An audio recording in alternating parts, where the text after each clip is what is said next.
क्या एक एडवोकेट की लीगल फीस को क्राइम का पैसा बताकर उसका पूरा बैंक अकाउंट फ्रीज किया जा सकता है? इलाहाबाद हाई कोर्ट ने इस सवाल पर एक ऐसी महत्वपूर्ण टिप्पणी की है जिसे हर प्रोफेशनल, कंसल्टेंट, बिजनेसमैन और हर अकाउंट होल्डर को समझना चाहिए। आज मैं आपको इलाहाबाद हाई कोर्ट के एक ऐसे मामले के बारे में बताने जा रहा हूं जो आज के साइबर फ्रॉड, यूपीआई और डिजिटल पेमेंट के दौर में हर प्रोफेशनल और हर बैंक अकाउंट होल्डर के लिए जानना बहुत जरूरी है। हाल ही में एक एडवोकेट के बैंक अकाउंट में उनके क्लाइंट से प्रोफेशनल फीस आई और बाद में उस ट्रांजैक्शन को कथित साइबर फ्रॉड इन्वेस्टिगेशन से जोड़ते हुए पूरा बैंक अकाउंट ही फ्रीज कर दिया गया।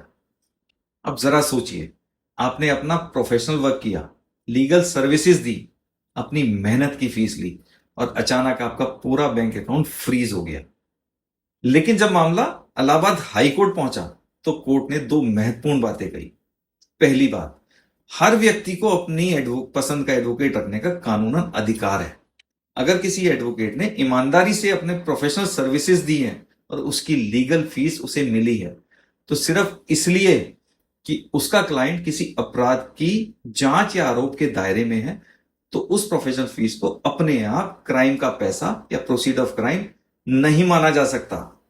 हां, अगर खुद एडवोकेट की अपराध में मिली भगत साबित होती है या यह रकम वास्तव में अपराध की कमाई हो तो कानून अलग तरीके से लागू हो। दूसरी महत्वपूर्ण बात, इलाहाबाद हाई कोर्ट ने अपने पहले के महत्वपूर्ण निर्णयों का हवाला देते हुए कहा, सिर्फ किसी संदिग्ध ट्रांजैक्शन की वजह से पूरा बैंक अकाउंट फ्रीज नहीं किया जा सकता। अगर विवाद किसी एक ट्रांजैक्शन का है तो कार्यवाही भी उसी संदिग्ध राशि तक सीमित होनी चाहिए। इतना ही नहीं, इलाहाबाद हाई कोर्ट ने उत्तर प्रदेश सरकार से भी जवाब मांगा।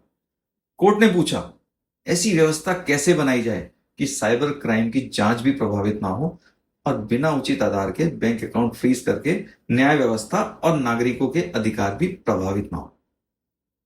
दोस्तों, अगर आपने मेरी पिछली वीडियो देखी होगी तो मैंने बताया था कि क्रिप्टो P2P ट्रांजैक्शन में सिर्फ 5,000 जैसी छोटी सी पेमेंट भी अगर बाद में किसी साइबर क्राइम इन्वेस्टिगेशन से जुड़ जाती है तो अकाउंट होल्डर को परेशानी का सामना करना पड़ सकता है। आज का मामला हमें एक और महत्वपूर्ण बात सिखाता है।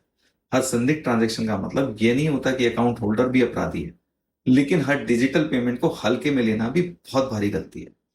इसलिए अननोन पर्सन से पेमेंट लेने से पहले वेरीफाई कीजिए, पेमेंट का पर्पस समझिए, प्रॉपर रिकॉर्ड संभाल कर रखिए, प्रोफेशनल रिसीट का डॉक्यूमेंटेशन मजबूत रखिए और अगर कोई ट्रांजैक्शन संदिग्ध लगे तो तुरंत अपने बैंक और नेशनल साइबर क्राइम हेल्पलाइन को सूचित कीजिए। याद रखिए दोस्तों, unknown money is never a free money और डिजिटल ट्रांजैक्शन में सिर्फ पैसा नहीं आता, उसके साथ लीगल रिस्पॉन्सिबिलिटी भी आती है। अगर आप चाहते हैं कि मैं बैंक अकाउंट फ्रीज पर पूरी अवेयरनेस सीरीज लेकर आऊं तो कमेंट में फ्रीज जरूर लिखिएगा। मैं आसान भाषा में आपके अधिकार, जरूरी डॉक्यूमेंट्स, सामान्य प्रक्रिया और प्रैक्टिकल प्रिकॉशन जैसी और ऐसी परिस्थिति में किन गलतियों से बचना चाहिए, इन सभी विषयों पर एक एक करके वीडियो लेकर आऊं। दोस्तों, ऐसी टैक्स, लीगल, बैंकिंग और साइबर फ्रॉड से जुड़ी ऑथेंटिक जानकारी के लिए सीए मुकेश जैन को फॉलो करना मत भूलिएगा। स्टे इन्फॉर्म्ड, स्टे प्रोटेक्टेड, क्योंकि सही जानकारी ही आपकी सबसे बड़ी सिक्योरिटी है। और यह वीडियो केवल एजुकेशनल और लीगल अवेयरनेस के लिए है, फाइनल जजमेंट नहीं है और इसे लीगल एडवाइस भी ना माने।